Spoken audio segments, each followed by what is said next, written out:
రకంగా నాతో కాంప్రమైజ్ అవ్వని పరోక్షంగా చెప్తున్నట్టుంది. దీనికే అంటే వైసీపీలో వాళ్ళు ఏం చెప్తున్నారంటే డౌట్ ఏంటంటే వాళ్ళకి ఈ మధ్యన వైసీపీ నుంచి ఇతర పార్టీలకు వెళ్ళిన ఒక ఇద్దరు ముగ్గురికి ఫోన్లు వెళ్ళినాయంట ఈ నుంచి విజయసాయి రెడ్డి గారి నుంచి.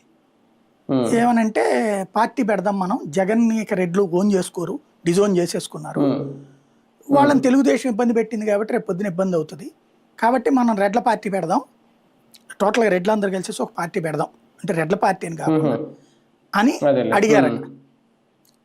ఇట్లా వెళ్ళి ఒకప్పుడు జగన్ పక్కన కూర్చుని జగన్ పిలిస్తే కూడా పొగరుగా వ్యవహరించినటువంటి ఒక నాయకుడు నేను వచ్చి ఇప్పుడు పరువు పోగొట్టుకుని తిరుగుతున్నాను, నువ్వు మళ్ళీ ఇంకొక వైపుకి తీసుకుపోవద్దులే ఆగమని చెప్పాడట ఒక నాయకుడు.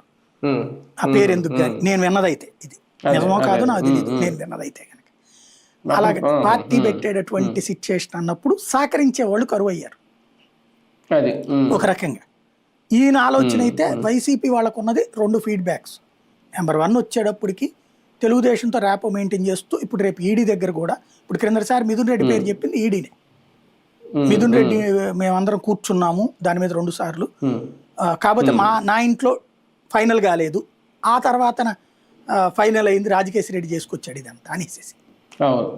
కాబట్టి ఇప్పుడు నేను ఇంకా మరికొన్ని పేర్లు చెప్తే మీరు ఇరుక్కుంటారని బెదిరించి ఏమన్నా తను పెట్టబోయే పార్టీకి ఫండింగ్ అడుగుతున్నాడా దానికి, లేదు ధమ్కి ఇస్తున్నాడా, నేను అప్రూవర్గా మారుతున్నాను అన్నటువంటిది.